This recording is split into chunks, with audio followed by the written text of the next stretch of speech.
Yo, what is up guys? It's Pedro here, and in today's video I will be going over a few cornerbacks that I think the Washington Commanders should target in free agency. So if you guys are new, make sure to subscribe for Washington and NFL content. It takes 1 second, just go ahead and do it. It's free. Click that button, also hit that like button and that notification bell as well. So one of the Commanders' top 5 needs in my opinion is the cornerback position. I would say cornerback, linebacker, tight end, and then, guard and tackler, center, whatever, the whole offensive line.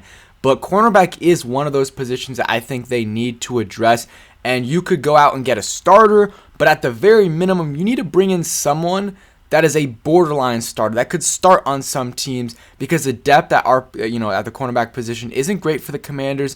And, Benjamin St-Juste is pretty injury prone. So that's just something you have to consider. And you could either get a star in free agency, or not even a star. There's not many stars, but a very good cornerback in free agency.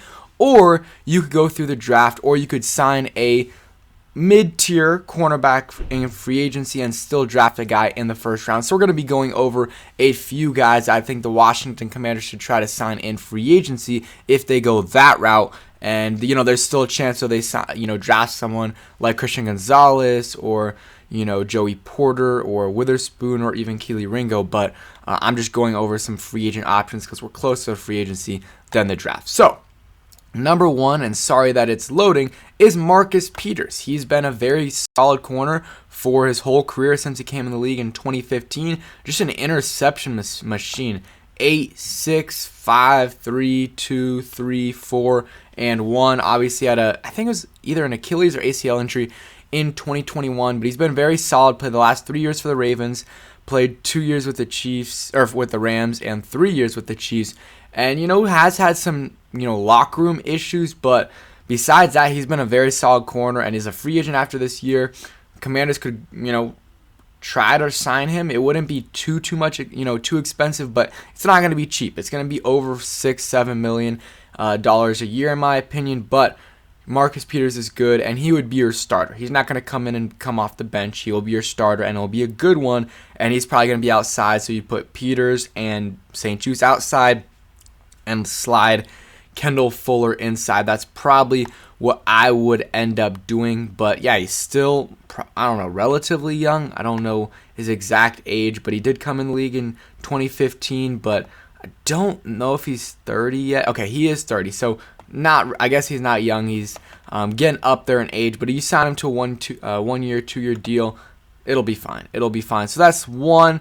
Next guy on this list is Jonathan Jones from the New England Patriots. Sorry, everything had to be reloaded. Jonathan Jones has played his entire career with the Patriots from 2016 to 2022, has 11 career interceptions, and, the last 3 years he has 7 interceptions, had a touchdown this year, had 4 interceptions. Is a very, very solid cornerback for the Patriots. Don't know if they're going to want to pay him. Played 16 games this year.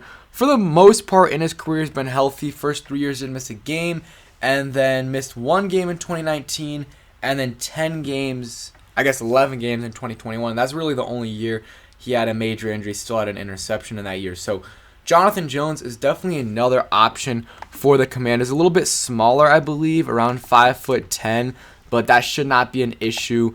And, has some versatility, about 190 pounds. And he's another option that's not going to be a low cost, but will probably be around Marcus Peters just because he's around the same age and they're about the same level of cornerback. Maybe Marcus Peters is a little bit higher, has a little bit more, prestige to him because of his success early on. But Jonathan Jones is definitely someone I would consider going after, and he's probably another guy that is coming in to start. A guy that would, compete for a starting spot is Troy Hill from the Los Angeles Rams. He's about 30, I believe 31 years old, has played with the Rams this past year, the Browns in 2021, and before that played for the Rams from 2016 to 2020. So played there for a while. He's been a solid rotational cornerback, 8 interceptions over his career, and let's see, 3 sacks. So nothing crazy, but he is a guy that can come in there and play okay for you. He's not going to be elite, but he would be a very good depth piece to have him potentially could be a starter for you. He would be much cheaper, not going to cost much for Troy Hill. He's a guy I would want to bring on a 1-year deal. And yeah, so this is a guy I realistically could see them signing. Someone like this where it's like, okay, he's not guaranteed to be a starter, but hey, if they don't get someone in the first round, like, he could compete for a starting spot. And if he doesn't get that starting spot, he'll still be a very high level backup. So that's kind of my thought process on the Troy Hill signing. Obviously, there's better corners. And I forgot even to go over some of the names before I went into the names I would go for. So Marcus Peters, Bradley Roby, Bradberry, Jonathan Jones, Anthony Brown. I'll go over some of the bigger names. Troy Hill, Patrick Peterson. Let's see. Eli Apple, Kyle Fuller, Mike Hughes. Byron Murphy's another guy. I didn't even see him on this list before. He's a guy, I would consider very young, 25 years old, has been pretty good, but he's probably going to be more expensive. You got Sean Bunting from the Tampa Bay Buccaneers, another guy that's young, could be a little bit more expensive. And whatever the other cornerback, I forgot his name, Carlton Davis, I believe, from the Tampa Bay Buccaneers. He's another guy, Rock Ya-Sin. So those are kind of all the names. Fabian Moreau, Commanders legend, is another guy that is available. So those are kind of Josh Jackson as well. So those are kind of all the names available. Those are most of the big names, at least. Jamal Dean as well. So I feel like there's not, like, it's not a star-studded class, but there's a lot of depth. There's a lot of good depth here at the cornerback position in this class. So there's a lot of good starters in this class. So Troy Hill's one guy that could be a rotational guy. This is a bigger name. He's going to come in and start, is James Bradberry from the Philadelphia Eagles. Not only would you be taking him away from your division rival, but he's a very good corner. Is he elite? I don't know about that, but he's a very, very good cornerback in this league. Let's talk about the positives for him. I mean, he really has not missed many games. Missed 3 games in his rookie year. After that, missed 2 games from 2017 to 2022. So he's missed 5 games in his career. That's very, very good. He also has 18 interceptions in his career. Obviously, played for Ron Rivera in Carolina and has been really good these last 3 years, ever since he left the Panthers, and was still very good with the Panthers. So he's a guy I would bring in, and yeah, not really think much about it because it makes a lot of sense. And it seems like Rivera likes to bring in like the backups and third stringers or the special teamers from his days at Carolina, but he doesn't like to bring in the great players. It's just unfortunate, but we'll see. Maybe he goes after James Bradberry, at least considers signing him. But yeah, I really like Bradberry. Seems like a good locker room guy. Seems like when he was a free agent in 2020, he was open to the idea of coming to the Commanders as well. And, that didn't happen. He went to the Giants and, played well there for, especially his first year there. And the second year was solid.